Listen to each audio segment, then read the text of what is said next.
Alrighty. Hopefully. Mom, can you go on my YouTube and see if you can see it? I'm asking for her to go on here because I want to make sure that this is obviously showing properly, because nobody wants for these to not show properly or for the sound to not be working. So I am hoping with so many fingers crossed that this is going to be cooperating fairly. I am hoping that you all will be able to hear me without a problem. So I'll wait for folks to get on.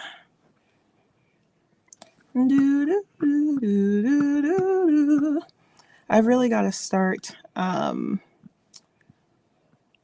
Yay! Hello, good evening. Yes. Oh my gosh, you guys can hear me. I'm so excited. That makes me so excited. Okay, awesome. I'll wait a few more minutes for folks to start hopping on. I am so glad this is working. So today I'm using a service called Restream. I didn't really want to pay for it, but hopefully this will help reduce the amount of issues since the camera's right there. Hello, camera. Since YouTube has decided that it sometimes does not want for us to do things. So I am so glad. Oh my God, that's such a relief. I've been so nervous. I hope everybody's been doing well this evening. Let me go ahead and get this little presentation pulled up. My week has been something. It's something.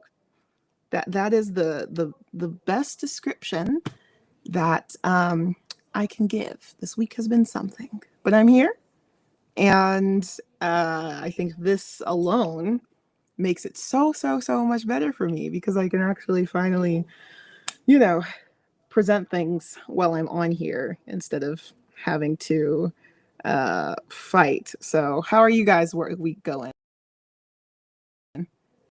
And the sound is working. Hey.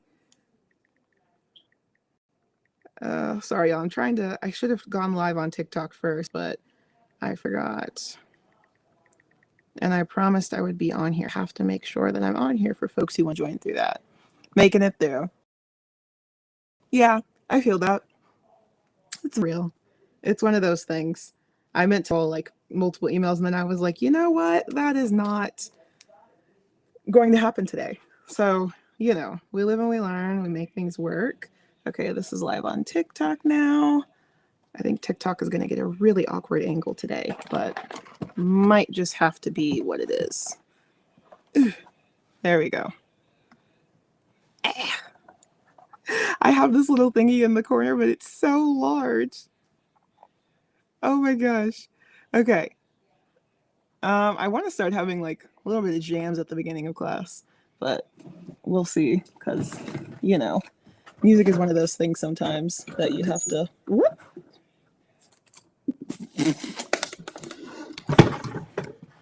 Sorry, my lamp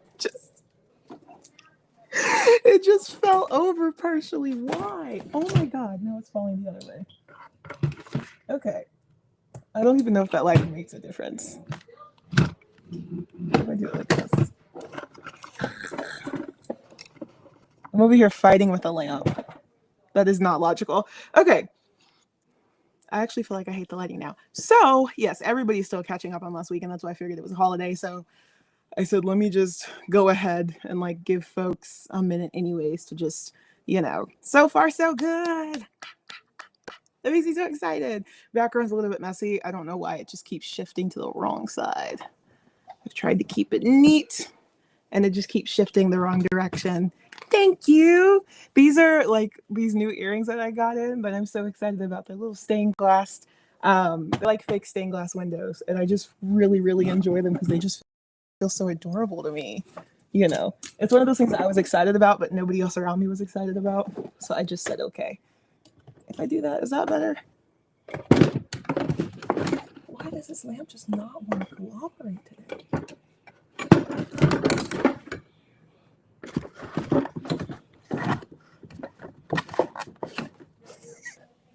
You guys could see what I just did. It would crack you up. Okay. Okay, I think I've got everybody on that needs to be on. Well, not everybody, people are coming, but at least I've got things functioning on every level. TikTok is up and running. So let's go ahead and get started. All right, let me figure out how to share on here. So today's not going to be anything too crazy because literally I was, and you know, myself just trying to make sure that I was able to catch up and adjust. And I think everybody has just been like, just dealing with it. Just dealing with it. So I like any opportunity for people to just kind of get a break and breathe a little bit and like, you know, navigate through things without as much stress. And obviously this class is not meant to be stressful. It's meant to be thoughtful. It's meant to be something that is, we'll say, investigative, but it's not meant to be stressful. So I never want it to end up feeling like that. Here we go. Okay, sorry, I'm trying to open my thingy. There we go. I'm trying to open this on Canva, but I'm using, because I'm using this new software, I got to make sure I'm doing this correctly. Perfect. Okay, now share my screen. Yes, smooth sailing tech-wise. I am loving it so far. What is Canva Live? Oh my gosh, people can live chat on the Canva presentation? That is so cool. Oh my gosh, class, next time I'm going to be able to share you guys the Canva presentation. You can actually comment on the presentation slides. That is very amazing. I absolutely love it. That is so brilliant. Wow, that's amazing. Okay. Okay, let me do this. Okay. So I'm trying to just like save this so I remember how to get back to it. That is so cool. I feel like we're just constantly learning new things. Okay, here we go. So now that we're gonna go here, we can share our screen.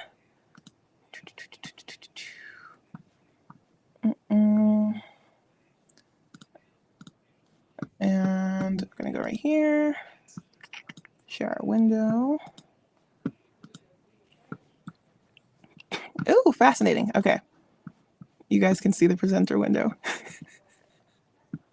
Oh, no, this is not OBS. This is just Restream. So I said I would try Restream. And so that is what we're using today. But I'm going to try and add OBS. How in the world? Okay, hold on. Trying to figure out how to enter in the presenter view. Hold on. I'm going to try OBS after, but I figured it would not make sense for the time being. Let me stop screen sharing for a second to like try and figure it out today. So I figured it just was not going to happen in one day and that I should not mess with it since I am not gifted in terms of tech. It's not my gift, unfortunately. I would like for it to be, but it's not. Okay, here we go. I never understand though why it won't ever give me the option on here to present in a way that's smaller. Oh, hold on, I'm turning my head sideways. There we go. Okay. I'll have this up in just a second. Sorry, y'all. Excuse me. I'm trying to figure out how to do this without messing this up.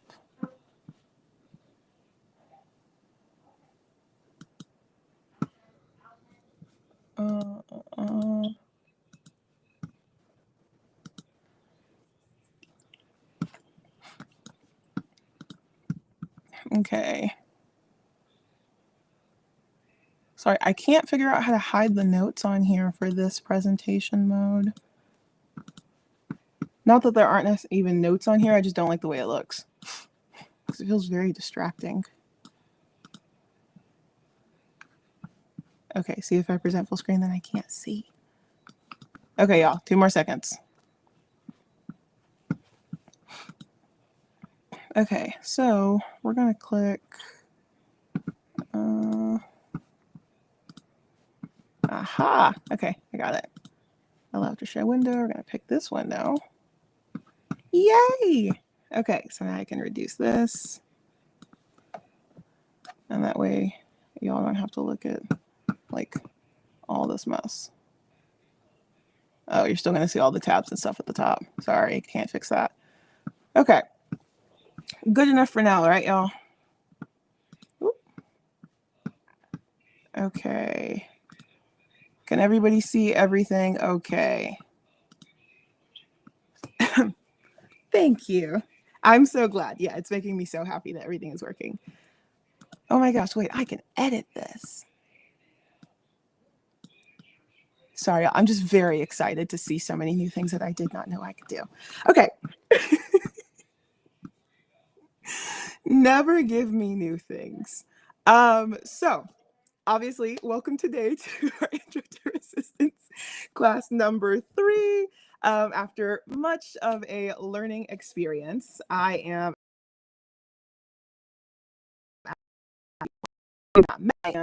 educator. After I do a million things, if you can't tell by the mess behind me, normally I don't. Unfortunately, this is the best spot to do from today. This is called Intro to Resistance. So over the next couple of months, we are going to focus on different areas of resistance work. We're going to focus not only on the history of resistance, but on the resistance frameworks that currently exist. And this lesson today isn't going to be too long, so I wanted to give you guys more time to go ahead and sit at home and start looking through the documentaries that I'm recommending. We have for the assignment today a mix of documentaries and some other things. I'll also be asking for some short feedback at the end of this on a couple of small little things because I want to make sure that I am able to accommodate everybody as best as possible. So with that being said, did I do it? Yes. Okay. Oh, one more thing. So office hours are every single Tuesday from noon Central to 1 p.m. I didn't get to send an email out yesterday like I was planning on for a reminder today, but just know that it'll always be on one of these platforms. I tried to do it on YouTube as well, but it will be on my phone when it's on YouTube because I'm probably sitting downstairs somewhere. But that's how we've done the last couple of classes. So y'all adjusted to it. But it will be every single Tuesday. Occasionally, I am going to add on secondary days in the week. So I'm thinking for this week, not for this week, but for the following week, that we'll have some on Thursday as well, and then potentially some on Friday. That way I can make sure that folks are able to come in, chill, chat, ask questions. And then I'm still, once we finally get the hang of this more consistently, going to get us, oh, my chair is moving, going to get us set up for our working groups for people to have individual group conversations. I have to make sure that I have enough moderators for that. But yes, so don't forget office hours do exist. You can come to them. You can ask literally anything. I will never be upset that you want to talk about something random. And I want for folks to utilize that because I know that there are always questions and sometimes it's just, harder to think of them outside of that. Okie dokie. So does anybody know who this man is? I'm going to give people a second to type this in the chat if you know who this man is. I'm sorry, TikTok. I keep forgetting you guys can't see this. I wish there was a way to on TikTok put it in the corner to do a live presentation. I'm going to figure it out because there's probably a way through Twitch. I am part of Hillman Talk. Kind of. Not really officially, but does anybody know? Anybody going to drop in the chat and try and guess? Let me turn this around for y'all, TikTok.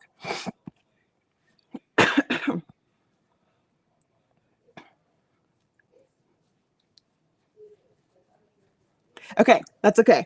I have no harsh feelings about this because this is Muntadar Al-Zaidi. I think I said that correctly. Oh, I can't share my computer on TikTok unless I have a non-Mac and all I have is a Mac. So you have to have a PC. But this is Muntadar al-Zaidi. And again, I really hope that's correct because I double checked my pronunciation, but now that I'm saying it out loud, I'm worried. Yes, he threw the shoe.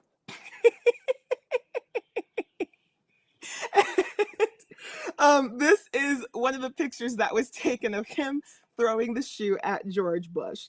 And part of the reason why I bring him up is not only because ever since I was younger, I thought it was hilarious, but also it's actually a really fascinating, we'll say, foray into talking about resistance because of the fact that many people heard about this man because he threw a shoe at George Bush, but a lot of people didn't understand the rest of the context of why he threw the shoe, why throwing a shoe mattered, you know, like all these different variations of things that were kind of just left out because people just said, you know, the man threw a shoe because he was mad, but he was more than mad. He was pissed, and rightfully so. All right. So we're going to watch this little clip of the shoe.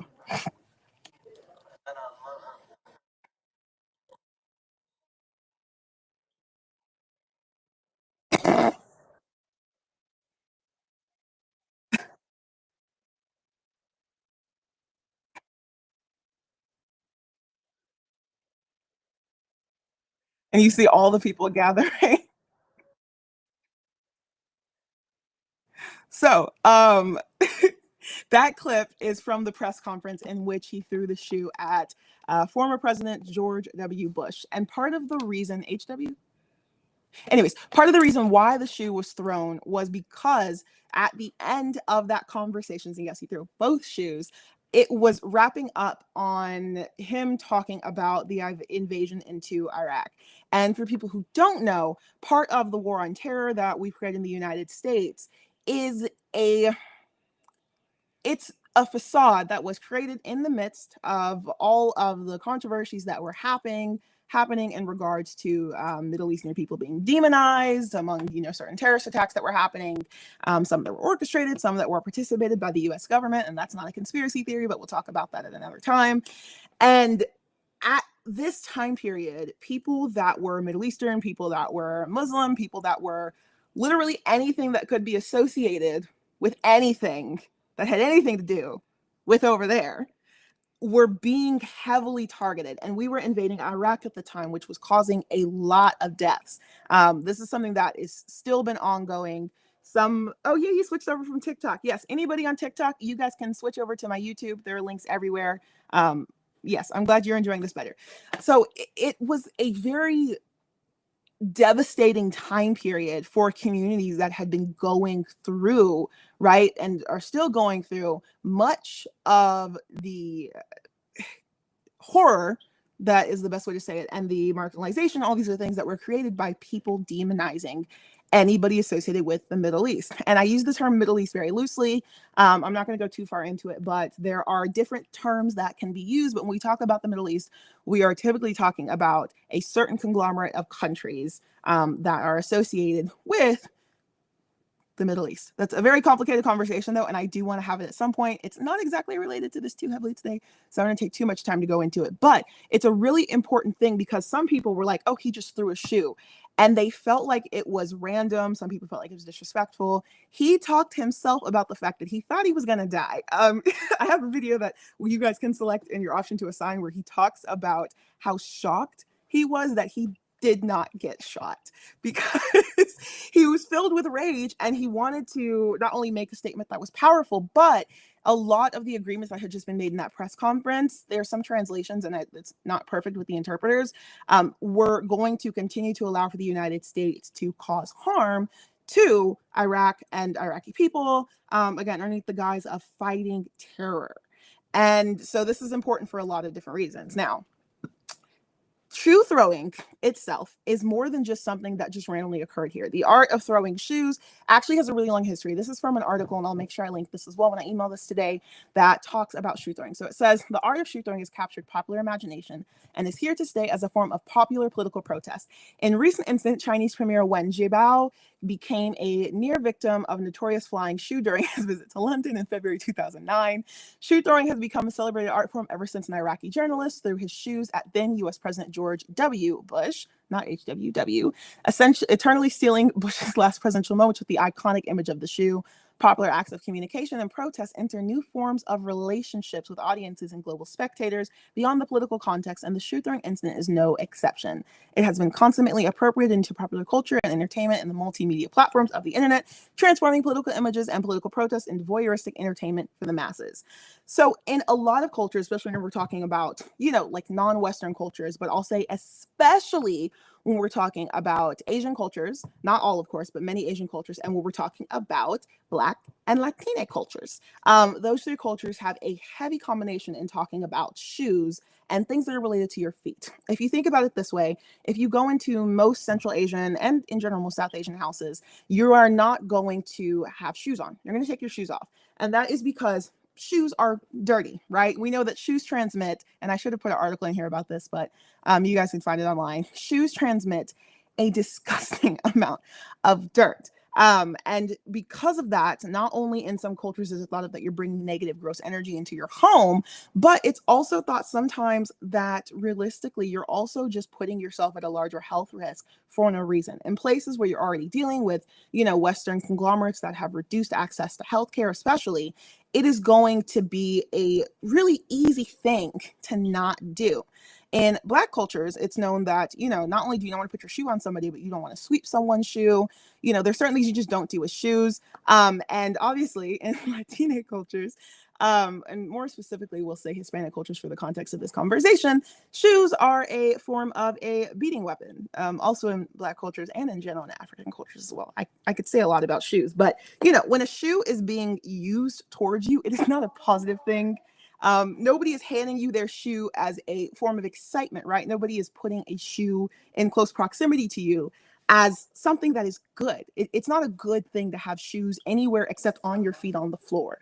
And so this shoe incident, not only in some of what he talked about, was notorious because of the fact that this is him taking an object that is the literal dirt and putting it towards somebody who is contributing to the harm of a group of people. But it's also really symbolic because he had nothing on him that was a weapon. He didn't have any physical item on him that would have been as easy necessarily to bring into a place like that to throw it. And I'm not saying that he attempted to attack Bush ahead of time. Like, all of those things are unnecessary forms of speculation that are just going to be harmful. But it was something that was quick, and it made sense for him at the moment to make his statement since the press conference was done, and they also weren't going to be taking more questions. And it's kind of fascinating when you dive into those deeper layers of understanding that this wasn't just somebody acting out in rage. This was somebody enraged on behalf of a people that was using what he had in his close proximity to make a statement. So, and I didn't get to include this here either, but most notably so, shoe throwing also was a large part of the Stonewall riots in the United States that protected, or didn't necessarily protect, but raised awareness to help begin to protect rights for all queer people. Marsha P. Johnson was known to throw her shoe. Other people at events were known to throw their heels because a heel can hurt very much so. You do not want to have a stiletto chunked at you. And especially not when it's coming from somebody with big feet, because I have very big feet. And let me tell you, it's much heavier to have like that. I have something right there thrown at you than it is for tiny feet. And so it's really, really notable because that was also something that was very distinctive. And when the people of Iraq tried to erect a statue of a shoe to honor this journalist, they ended up getting a lot of Western protests and unfortunately had to take it down because they didn't want to have any extra issues. But it's still something that's celebrated. So our questions would be, and I want y'all to type these into your chats, do you count this as resistance? And do you count this as revolution? So take a second and just type into your chats. You guys too on TikTok, type into your chats. The question is this resistance? Is this a revolution?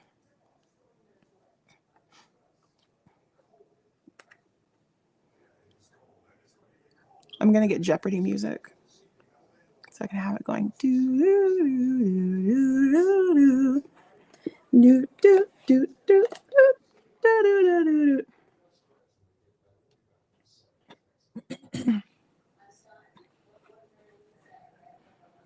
Okay. Okay, I see some stuff popping up. Lovely. Hi, Star. You are not too late. Go ahead and hop in. And you can always rewatch this on YouTube. Okay, getting other answers.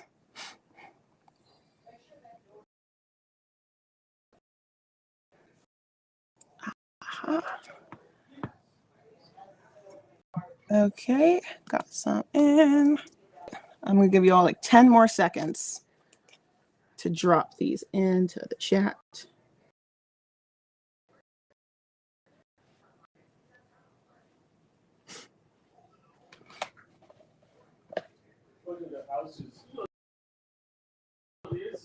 Excuse me. Coughing. Do.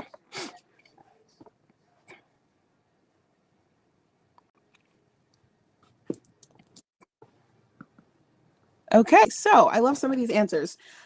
So we have a slew of answers, and I'm not necessarily going to give you one overarching answer myself today. So I think I can click on these. Absolutely. Oh my God, I can click on it and it'll show the comment. That is so cool. So we have one of the comments that says, I think absolutely, it's a clear way to show dissent. We have one that says resistance, but not necessarily revolution, because that implies more people being involved, to me at least. We have resistance, yes. I'm wondering about revolution. On TikTok, we have resisting can hold many forms, small and large. We have revolution might depend on intent. Resistance to spark a revolution. Here we go. This one says yes to both. He was showing his feelings about the current situation and revolutionary in the face of multiple generations of President Bush. People do forget there is George H.W. Bush and George Bush, both of which I get confused back and forth, which is not great. And some others. And then this one says, I think it could cause the beginning of a revolt. Now, all of these are right. Oh yeah, we're fancy over here now. But that I think is important to try and understand that there is no wrong way necessarily to approach this, in my opinion. And throughout this course and throughout all these conversations, I think we're going to consistently kind of dive deep into what resistance shouldn't look like, but also really trying to move back on what would disqualify something from being revolutionary or being a form of resistance. Kayla has a great question that says, what defines the line between resistance and revolution? And I think they are both different, but also connected. So, and again, y'all on TikTok are gonna have to just rewatch this, but y'all are keeping up well enough on TikTok. So before I answer that question, I want to talk about this image. Now, actually, I will have to turn this around for y'all on TikTok. Okay, once we can figure out how to connect all this to TikTok, everything is going to be so perfect. Literally, it's going to be perfect. Everything is going to be like finished, done. Hold on one second, because I really want them to be able to see this image. How do I do this? But y'all on YouTube, go ahead and look at this image for a second. If you haven't seen it, just stare at it, see how many things you can point out.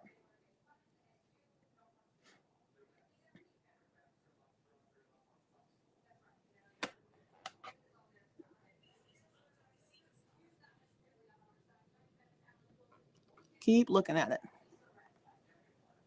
And I mean, like, really look and see how many things you can see that are in here. It is a bayonet.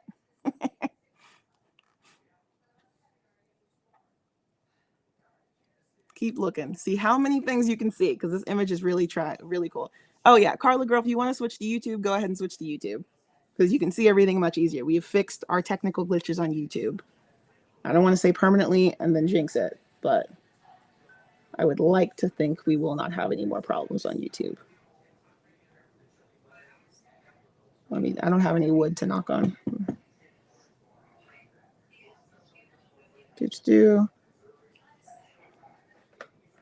Keep looking at this image. Those of y'all on YouTube, there are a lot of little things. So I want to I want you to like really like just look in the corners, see how many different things you can notice about this picture.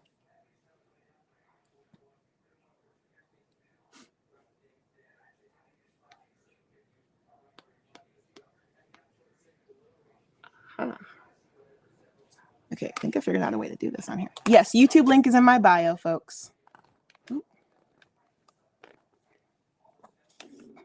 So you can go to the YouTube link in my bio.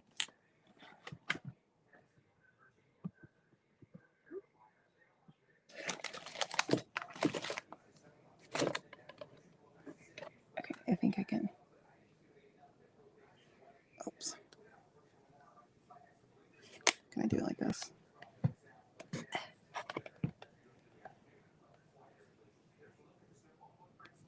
Okay, this is the best y'all are going to be able to get on here. Aha. Okay, yes, YouTube link is in my bio, guys, and it's the same username. Okay, so now that you guys have had a forceful amount of time to look at it,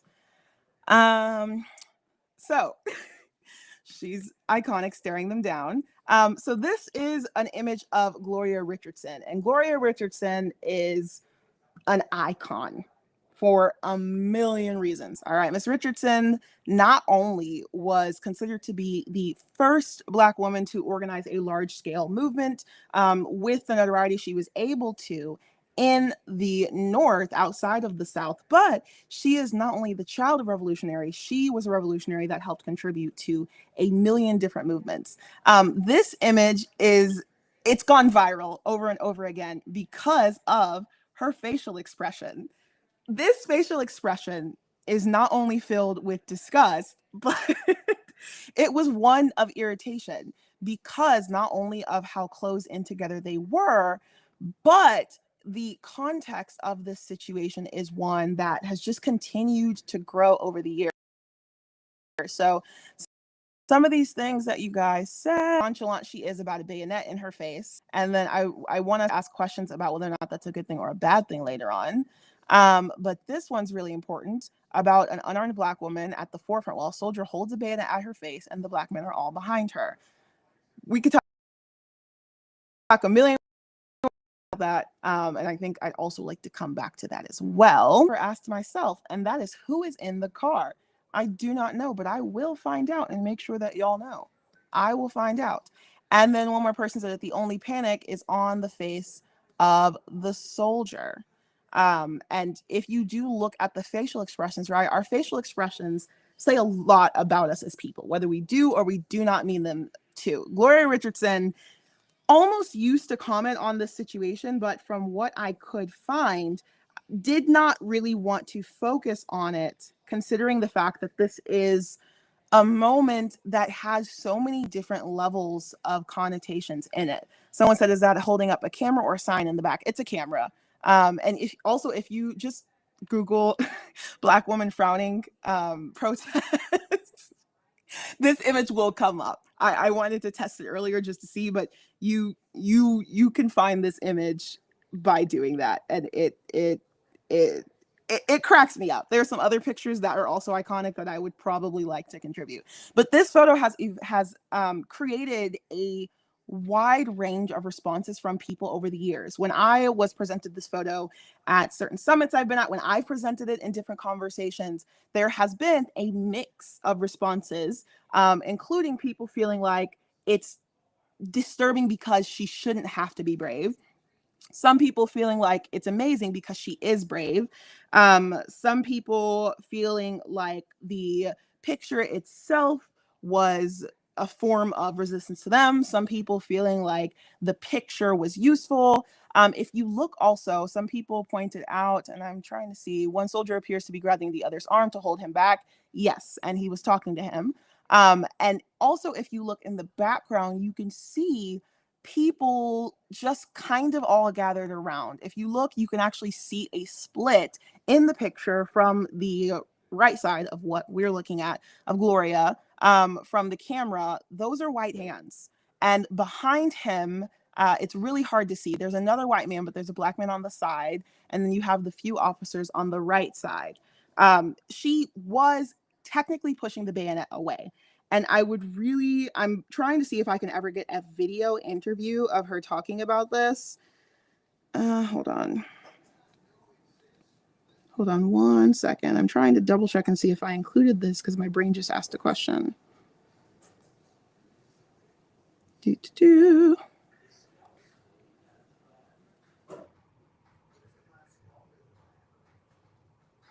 Hold on 1 second, you guys.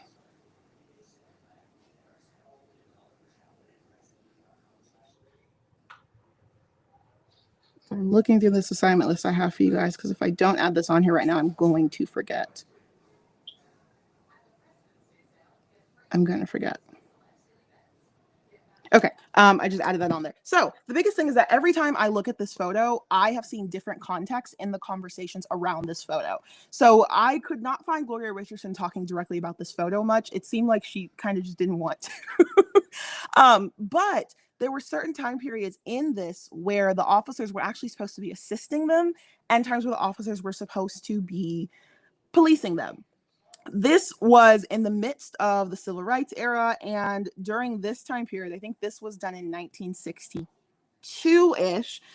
She and the National Guard, who is in this picture, were having multiple disputes. If you look at the patch as well, that's why I said you guys should look at it. It says U.S. Army on the gentleman who's pulling back the one with the bayonet. And if you look above, he's got a pin and he's got a couple of patches. I don't know what the patches mean because I'm not in the military and I am not equipped to really give an in-depth explanation of those. But when you look at this and you see all those different levels, you see the gear, it's fascinating to think that this is a National Guard being called in. And during this time period, there was a disagreement between Ms. Richardson and the state because they had felt like she had agreed to end the protest that she was holding at this time period. They somehow took and interpreted her coming to an agreement with them pushing some positive civil rights legislation through the legislator that she would no longer protest, and she had to let them know that's not true. And so this picture is a lot of things. Now, when people look at this picture and say, is the revolution, is it a form of resistance? I think it really depends, and I think it can be both. For some people, and you said you've never heard her name, exactly. Most people do not know this woman's name, and I never want you guys to forget it. It's Gloria Richardson. People that see this photo have such different opinions on the photo that its impact can really range. And what I want to focus on over this entire time period is, what are we calling a resistance? What are we calling a revolution? A revolution can be small, a revolution can be large. Resistance can be a form of revolution. They are words that can be used interchangeably and should, but also shouldn't. And this says a lot of times in large movements, women will stand in front in order to protect everybody. Yes, a whole other conversation, 100%. Okay, so with that being said, I want to kind of begin to answer these questions. And y'all on TikTok, it's going to be a little messy. That's what you're going to get, though. So ignore. I didn't know the drawings wouldn't pop up with the words. Oh, my God. Okay, so these are supposed to pop up on drawings. So we have resistance and we have revolution. And resistance and revolution are not the same thing. They aren't exactly the same, but they do feed into one another. When we talk about resistance, resistance can come in many forms.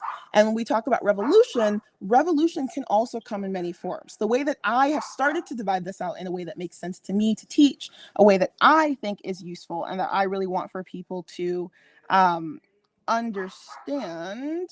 Ooh, there we go. Sorry, I wanted to screenshot that question. Is the suspense. And there's also a dog barking downstairs because my dad is egging them on for some reason, is that there is individual detached, then you have individual attached, and then you have group detached, and then you have group attached. What do I mean by these things? Well, when we go back to our famous man with the shoe, would you say that what he did was a part of a larger movement? Not necessarily, right?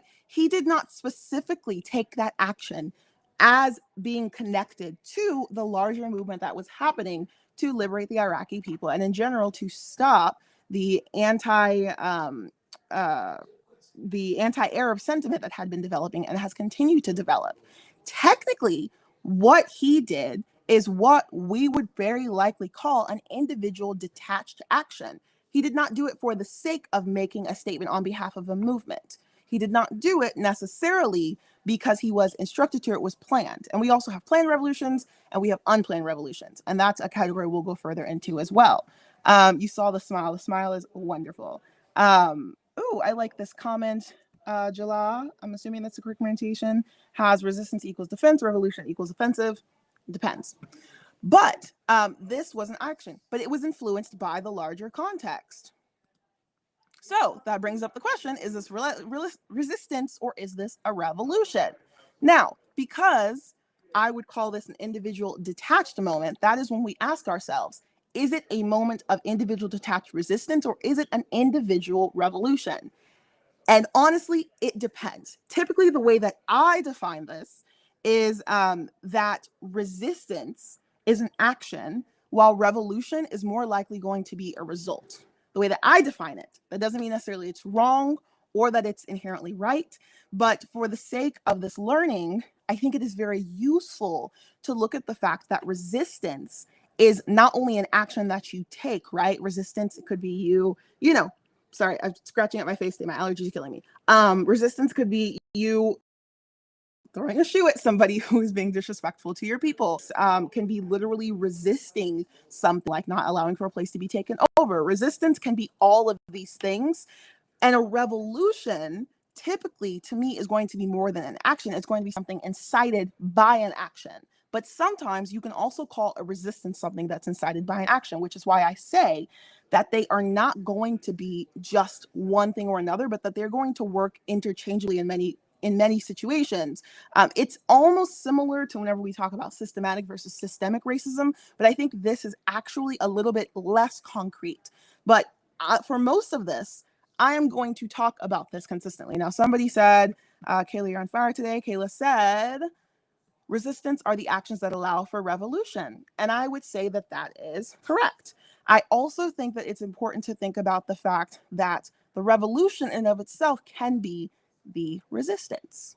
We're going to continue to talk about this. And this to me, well, actually, sorry, goes back to some of you all's comments from the first assignment, which was, what is a revolution? And many of you said something like a significant culture change, the transformation of a country's socioeconomic and political landscape, brought a change brought on by suffering. Revolution is rebirth, an uprising of what is the lower class to overthrow the ruling class, all of these different things that you guys identified as revolution. But these forms of revolution can also be forms of resistance. And again, I always welcome for people to have varying opinions. Yes, the picture is Gloria Richardson. Make it your background photo. Yes, it's Gloria Richardson. So whenever I talk about individual attached versus individual detached and group detached versus group attached, it's going to be really important for us to talk about why these moments of resistance happened. There are different kinds of resistance that exist, and they are all important. You cannot have resistance that is just organized or just unorganized. You have to have both. And organized resistance can look very different than resistance that is sporadic or of the moment. They are both important, but sometimes you are going to need more of the attached forms of resistance for longevity. This is going to be important, and I'm going to actually try and make this prettier because I couldn't figure out how to make a graph properly. So my handwriting is not pretty, y'all, but I'm going to go into one of those little apps and try and make a graph that's going to be prettier. But I'll continue to attach this for next week, because after you all go and watch your assignments, you're going to be able to kind of develop your own ideas. And these are the questions that I want for you guys to sit with and kind of wrestle with for the next couple of weeks for everything that we're going to talk about. And again, I want to emphasize, when I talk about detached, right? When you say Black Lives Matter is an organization. But Black Lives Matter is also a movement.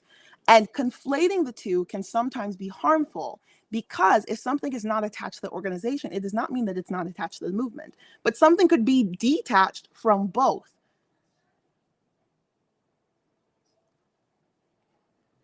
I'm trying to see how we're feeling with all this right now. How are we feeling? How are we feeling? Is it clicking? In the meantime, let me go double check and make sure I didn't miss anything. Okay. Doing good? Okay. You guys can always ask questions at any time. I do have ADHD, so you're in good hands.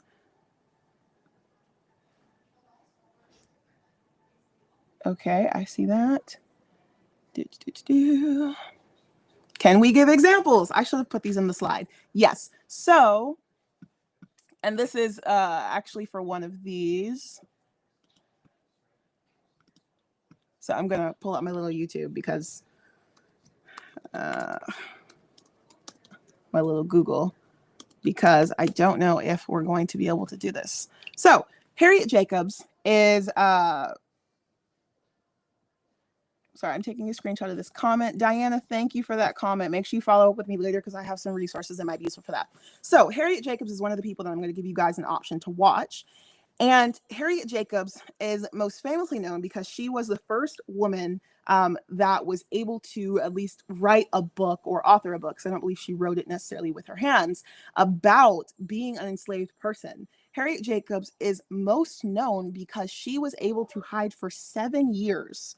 And I'm trying to see if I can pull this up. 7 years. If somebody has a picture of the attic space, in an attic of her enslaver's house. She managed for 7 years to live, here we go, in a crawl space. If I'd known that we would go this might be better. Don't make me sign up, Medium. Hold on. Okay, there we go.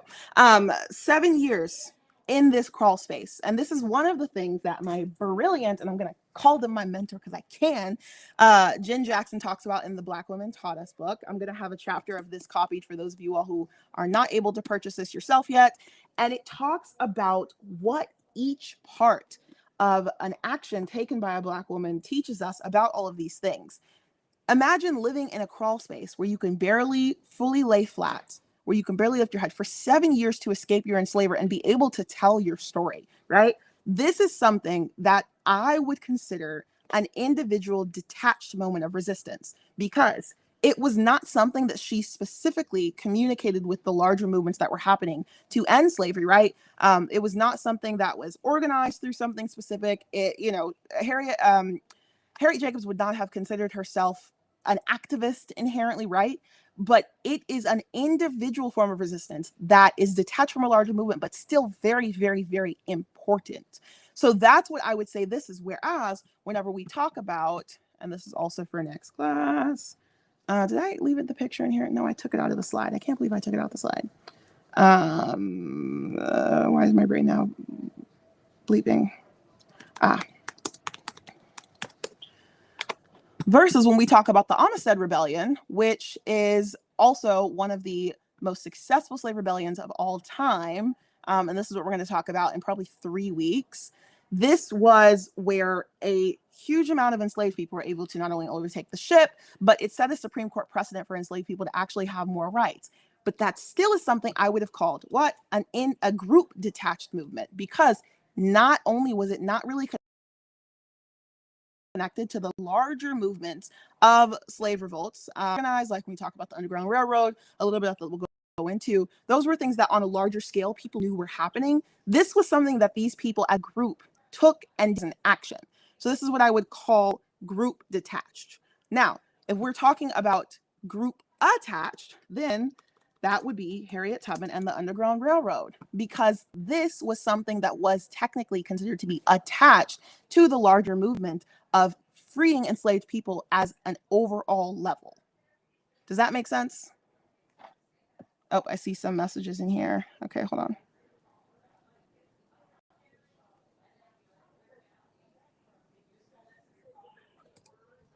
Follow-up questions. Let me go on here and dig for these other questions. Was the Arab Spring an example of revolution being a form of resistance? Oh, yes, 100%. Yes, the Arab Spring itself was a revolution in resistance with a million forms of resistance. Does that make sense? Okay, I'm getting some yeses on here and on here. Okay, good. And I will, for next class, probably once you guys watch some of the documentaries I'm going to include, dive a little bit deeper into this, because often I think whenever we talk about resistance and revolution, people get very caught up on whether or not they should join an organization or whether or not they need to, be physically at a protest. But there's so many different pieces that tie in together to doing this work. And it's important when we look at all of them, what the difference is, because one is not inherently more important than the other. And these are all categories of acts of resistance. Yes. Is Frederick Douglass like an individual attached? I don't think I could answer that. I don't know if I could say, the question is Frederick Douglass like an individual attached. I don't know if I would say that. I have to think about it. Because Frederick Douglass sometimes did things that were weird, but he's also brilliant. But also he acted on his own a lot. Okay, some more yeses. You are saying detached from revolutionary movement, but still a form of resistance. Yes. Detached as in not part of the larger conglomerate. Same way you would see protests sometimes that are, would say Black Lives Matter, but not the organization. They would say Black Lives Matter as in the statement. So those would be detached from the actual Black Lives Matter organization, but they might not be detached from the movement. So it's going to be a little bit complicated. You guys might... It might take a second for this to settle in, and the way you guys are asking questions is great because it'll let me know kind of what else I'm going to need to shift for next class. What would be an example of an individual attached? The best example of an individual attached movement I can give you is John Brown's rebellion. This was, and I don't like the definition of unsuccessful here, so please ignore this because we're going to talk about what a successful versus an unsuccessful rebellion, revolution, act of resistance is. So we're going to just ignore that. But he had an attack on the Federal armor at Harper's Ferry in an attempt to try and give enslaved people weapons. John Brown is one of the most well-known, or should be one of the most well-known white abolitionists that was truly... that man was insane in the best way possible. He consistently said he hoped to single-handedly start the Civil War, and this helped trigger it. So John Brown organized the rebellion in line with a lot of the larger scale movements, that white abolitionists were making at the time. And the raid came not long after Nat Turner's rebellion. And after Nat Turner's rebellion, which again, we're gonna have to dive deep into all this individually, John Brown decided that he wanted to continue to incite for white abolitionists to basically see that violence was required to make people free. So he did this not only talking alongside abolitionists and a part of the larger abolitionism movement, but he also did this in line with generally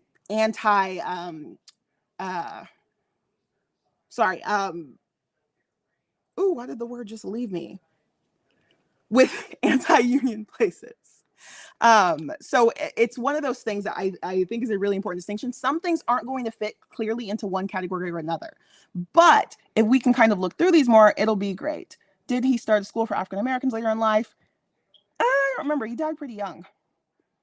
So you may have or may not have a choice of resistance, like the woman in the crawl space had no choice, technically. But at the same time, she did have a choice, because that's one of the beautiful things about Harriet Jacobs is she could have chosen to just be with her enslaver and deal with everything, but she chose to very literally hide away until she could safely get away to tell her story.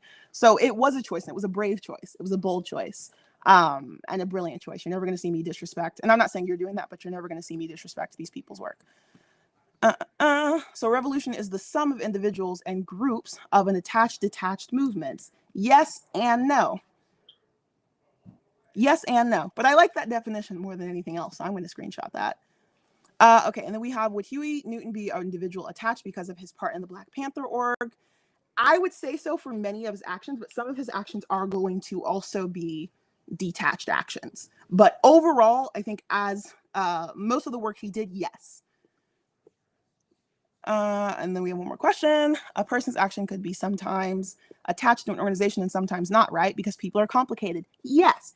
It's the same way that you'll see somebody act on behalf of an organization while also sometimes acting on their own. You know how sometimes people on their bios, especially journalists, will have, all opinions and views are on my own. So they'll have tweets and other things sometimes where they share information, but it's not through their news organization, versus sometimes where they'll share things on, behalf of the news organization and report it. So there's very differing actions. And sometimes you can have the argument that a person's actions are going to be attached to that based on what the impact of their actions were. And it doesn't, you don't need to necessarily leave here today being like, I completely understand it. If you don't understand fully, that is a-okay. You guys are never going to need to necessarily leave an individual lesson feeling like you understand every part of it, because I don't think that that is realistic, and I don't think it's necessary. It's more important for us to be able to categorize these things accurately over time to begin to understand how the actions that these people take work. Because if you can't understand the difference in the action and how it was impacted and how it was built, then you're not going to be able to understand the revolution. And right now, a lot of the problems that we're having when it comes to people starting movements is because people feel like they have to be affiliated with a literal group in order to do the work that they need to do. And so this is supposed to overall help us kind of contextualize that. So we're going to talk about this over and over again. So if you don't get it now, that's totally fine. And you can always send more questions. You said, what about parallel movements working towards the same goal that are maybe opposing to how they operate? That is a great question that we're going to talk about in a month and a half, because we're going to talk about the infamous conversation of Malcolm X versus MLK, because people consistently pose them as opposing figures, but they are not opposing figures. They just had different methods of action. And that's a really important thing to talk about. So it depends, and we're going to dive deep into that as well. And you guys can always email these questions. Okay, I think I've gotten to all of these for now. So with all this being said, some of the videos that I'm going to have you guys looking at, how big does an organization consider to be organized? Sorry, let me read this correctly because I'm stumbling over my own words. How big does an organization have to be considered organized as to be considered a revolution? Doesn't matter. An organization to me is just going to be 2 or more people. That's it. Nat Turner's rebellion started with like 5 people. So there is no number. And that's the thing. A lot of these things don't have a measure. And that's why I want for us to see what we call an act of resistance versus what we don't. Because a lot of time the measuring, the focus we have on measuring sometimes can cause a lot of harm. And this is not saying you're harmful, but sometimes when we think something has to have a title of a certain kind is when we fall into problems. Because it's when we end up trying to fit something right in there perfectly, and it's not going to fit. A lot of this work is messy, and not just literally in terms of like, action, but also, figuratively in terms of trains of thought. And that's okay. It's okay. Hopefully that answered your question.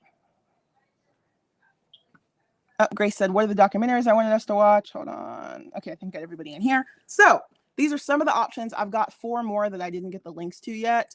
So for this little week's assignment email that I have drafted up for you guys that I'll send out in a little bit, I have different documentaries and miniature videos that I want for you guys to do a combination of. So something I've always loved in my classes. I've always loved it.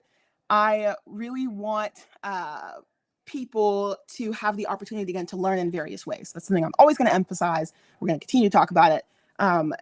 I didn't want to give you too much information on some of these people also because I want for you to really listen and watch their stories firsthand. So like one of the options is you're going to be able to read and watch about Henry Box Brown. Man was absolutely hilarious to me. He mailed himself to freedom. That's the coolest thing I've ever heard of in my life. And when I learned about the story, it was brilliantly comical to me. Harriet Jacobs is in here, and then we're going to talk about Ida B. Wells. I've got about 6 other people and other options that you're going to be able to see, and you can click on them. All of these are either going to be directly on YouTube or on TikTok or Instagram. They will only be across those 3 channels. I think one might be on Facebook, but I'm probably just going to find it on YouTube instead. So that way you guys will be able to very easily go and watch these. And so everybody should have access to all of these things. If you don't have an Instagram or a TikTok, you still should be able to watch it without logging in for almost all of these items. And so you'll be able to pick 2, and then you'll send me an email, and you'll respond answering a couple of these different questions. Now, if you're watching this in the replay, because I know there are a bunch of people that are going to watch this on replay, don't feel stressed if you didn't get to ask a question here. You guys can literally always email me, and I want to continue to emphasize that because I think sometimes people feel, whoops, how do I stop this? Ooh. There we go. People feel like they have to, I'm going to move this away now. They have to try and figure it out. And while I do love it whenever people kind of, look into things on their own, sometimes you need to ask a question. Sometimes things are confusing, right? Like sometimes things are, there we go. Sometimes things are like needing more explanation. So you can always email me. If you have not signed up for the email list that's in my bio, then you're not going to get this email. So you need to go sign up in the email list, and then I will add you onto the list retroactively to make sure that you get the updated items. Replay is not a TikTok feature. No, I can replay like a clip, but the entire actual like lesson that's on here will be available on YouTube. So you'll be able to go watch this on YouTube in full. So I know that this was a lot today. It was more than I intended it to be. Wanted it to be lighter, and kind of seeing you guys' questions is going to be really good for what I think we have coming next. I'm hoping by next class to have each month kind of laid out for you guys so that you can have a little bit of what to look up to. But of course, things are always going to change. And I'm a flexible person. You guys seem to be a pretty flexible audience. So we're going to be continually, thank you, learning alongside this entire process. Now, you will have until next Tuesday to send me these things. Not, crazy pressure. If something happens, just let me know. It will be via email because right now we're still using email. Everybody seems to really like doing all the assignments via email, and I don't mind. I like it too. So we're going to stick to that for as long as necessary until something else shifts or changes. That was a lot, but we're just about at the end of class time. Are there any final questions? Go ahead and drop them into the chats if you have them.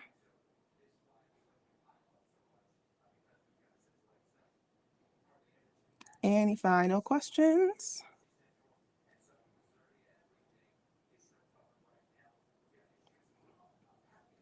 I really need Jeopardy music. Jeopardy. Do do do do do do do do do do do do do do. And yes, I'll be emailing this little slideshow. It doesn't have that much stuff on it, but I know sometimes it's still helpful. Thank you. Also, now that I know that I can actually give you guys the slides to comment on live, I'll make sure this is in the link for the next class too. That is so cool. I had no idea I could do that. You've been getting emails about the live classes, but not assignments. There's only been one real assignment so far. It was in the first email, so I'll go forward it back to everybody. Just subscribed on YouTube. Awesome. You'll get all the live notifications. Okay. Awesome. Yes. Thank you. Kayla said the Q&A sessions are great for diving deeper. Always hop on. We can always dive deeper, especially there's certain niche topics that I really cannot go into on here because it just wouldn't make sense. I have to resist the urge to go off on an obsessive tangent. So, but yeah, there haven't really been any assignments, so no stress. I needed a minute to put things together. You guys need a minute to breathe. So, awesome. Thank you. I appreciate you guys. Y'all are always amazing. It's very sweet. I appreciate it. Okay, well, make sure that you are subscribed so that you can get the emails for the assignments. Just a reminder, if you choose to join this program, this is a real program, so you will be getting a certificate signed by my nonprofit at the end of it, yada, yada, yada. And thank you guys so much. I am very excited, very grateful to have you guys here, and I will see you guys next week with hopefully no more tech problems because this has worked wonderful. Thank you y'all so much.